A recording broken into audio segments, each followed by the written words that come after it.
मदरसे के लड़कों के भरोसे भारत से लड़ेगा पाकिस्तान। पाकिस्तान संसद में पीएम मोदी का गुणगान, शहबाज को बताया बुज़दिल। इमरान खान को जेल में सताने लगा ड्रोन हमले का डर। पाकिस्तान से बस थोड़ी दूर पर ईरान बना रहा था परमाणु बम। भारत ने पाकिस्तान में मचाया गदर तो इजराइल यूएस ने कहा थैंक यू। नमस्कार, मेरा नाम है शालिनी और आप देख रहे हैं द न्यूज़ 15। स्वागत है आपका हमारे खास प्रोग्राम दुनिया के हालचाल में। चलिए नजर डालते हैं इन बड़ी खबरों पर विस्तार से। भारतीय सेना के ऑपरेशन सिंदूर ने पाकिस्तान में खौफ का माहौल पैदा कर दिया है, जिसके बाद पाकिस्तान के सिंध कैंट एरिया में अफरा तफरी मच गई है।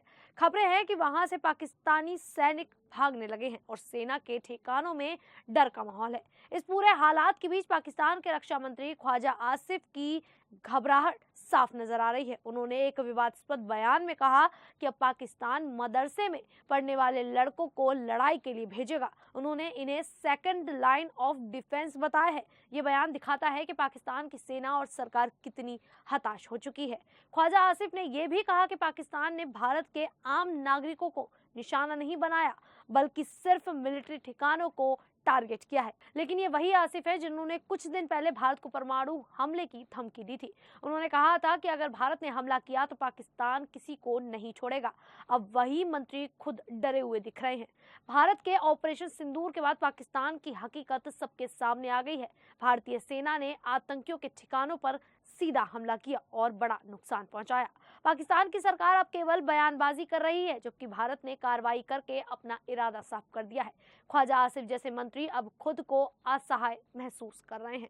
वहीं भारतीय एयर डिफेंस सिस्टम ने पाकिस्तान के सभी हमलों को नाकाम कर दिया। इस पूरे घटनाक्रम के बाद पाकिस्तान के अंदर भी राजनीतिक भूचाल आ गया है। पाकिस्तान की संसद में प्रधानमंत्री शहबाज शरीफ की जमकर आलोचना हो रही है। पाकिस्तान के एक सांसद जो इमरान खान की पार्टी पीटीआई से हैं, उन्होंने संसद में बहुत गुस्से में भाषण दिया। उन्होंने कहा कि पाकिस्तान की लीडरशिप भारत के प्रधानमंत्री से डरती है और उनका नाम लेने से भी घबराती है। उन्होंने शहबाज शरीफ को गीदड़ तक कह दिया।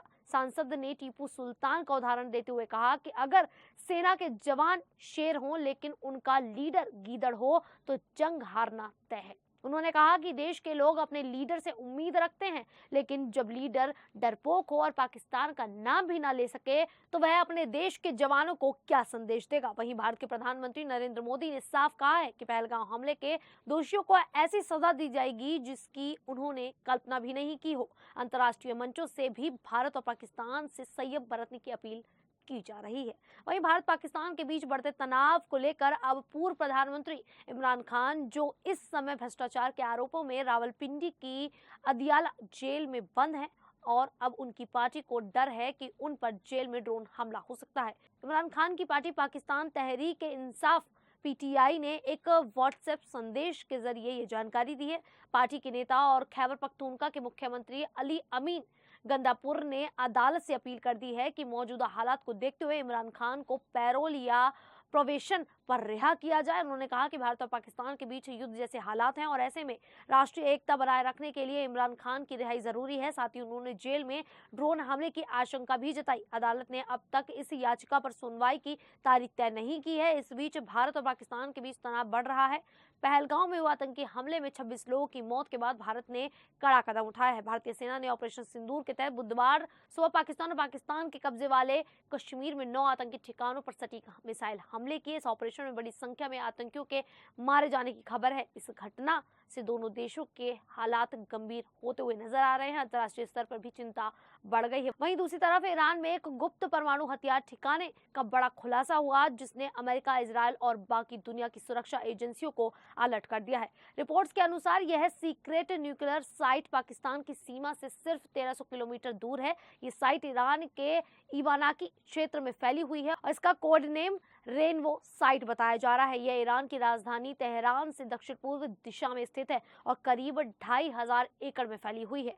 सैटेलाइट तस्वीरों और खुफिया रिपोर्ट से पता चला है कि इस जगह पर परमाणु हथियार बनाने का काम लंबे समय से गुप्त रूप से चल रहा है। इस जगह को कागजों में दीवा एनर्जी सीवा नाम की एक केमिकल फैक्ट्री बताया गया है, लेकिन असल में यहाँ परमाणु बम बनाए जा रहे हैं। इसे ईरान की एक सरकारी संस्था एसपीएनडी यानी organisation of defensive innovation and research चला रही है। खास बात यह है कि इस ठिकानों को इस तरह डिजाइन किया गया कि यह दुनिया की नजरों से छिपा रहे और परमाणु अप्रसार संधि की निगरानी से बचा जा सके। खास बात यह है कि इस ठिकाने को इस तरह डिजाइन किया गया है कि यह दुनिया की नजरों से छिपा रहे और परमाणु अप्रसार संधि की निगरानी से बच सके।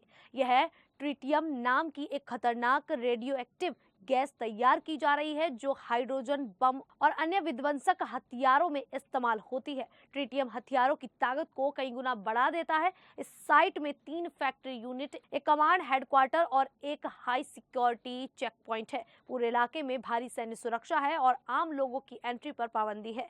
ईरान की विपक्षी संस्था NCRI का दावा है कि यह प्रोजेक्ट 2009 में शुरू हुआ था और 2013 से यहां परमाणु गतिविधियां चालू हैं। अमेरिका और इजराइल का मानना है कि अगर ईरान ने परमाणु समझौते पर फिर से बातचीत नहीं की तो सैन्य कार्रवाई हो सकती है। वहीं ऑपरेशन सिंदूर में भारतीय सेना ने पाकिस्तान में छिपे करीब 100 आतंकियों को मार गिराया। इस कार्रवाई में जैश ए मोहम्मद के टॉप कमांडर अब्दुल रऊफ अजहर की मौत हो गई। जैसे ही रऊफ की मौत की खबरें सामने आई, भारत में खुशी की लहर दौड़ गई। लेकिन सिर्फ भारत में ही नहीं, अमेरिका और इजराइल में भी इस पर खुशी जाहिर की और भारत को बधाई दी गई। इसका कारण था अमेरिकी यहूदी पत्रकार डैनियल पर्ल की हत्या। अब्दुल रऊफ अजहर डैनियल पर्ल की हत्या से जुड़ा था। 2002 में डैनियल पर्ल कराची में आतंकवादियों और पाकिस्तानी सेना के रिश्तों की जांच कर रहे थे। तभी उनका अपहरण हुआ और कुछ हफ्तों बाद उनकी बेरहमी से हत्या कर दी गई।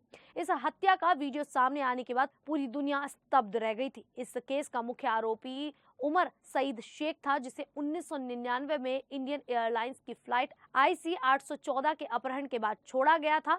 इस अपहरण को अंजाम देने में अब्दुल रऊफ अजहर की महत्वपूर्ण भूमिका शामिल थी। यानी कि रऊफ एक ऐसा चेहरा था जो भारत, अमेरिका और इजराइल तीनों का दुश्मन था। ऑपरेशन सिंदूर ने न सिर्फ भारत के जवानों की शहादत का बदला लिया, बल्कि 23 साल पुराने उस दर्द को भी न्याय दिलाया जो डैनियल पर्ल की मौत से जुड़ा था।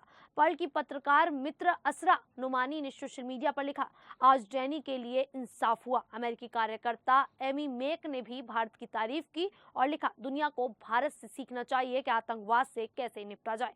भारत के इस ऑपरेशन को अमेरिका, ब्रिटेन, फ्रांस, इजराइल और कई देशों ने समर्थन दिया है। भारत के आत्मरक्षा के अधिकार का समर्थन किया है। खैर, अब इस पूरे मामले को लेकर आप लोगों की क्या राय है, आप हमें कमेंट करके जरूर बताइएगा। फिलहाल अभी के लिए इतना ही, फिर हाजिर होंगे ऐसे ही देश और दुनिया से जुड़ी बड़ी खबरों के साथ। तब तक के लिए देखते रहिए द न्यूज़ 15।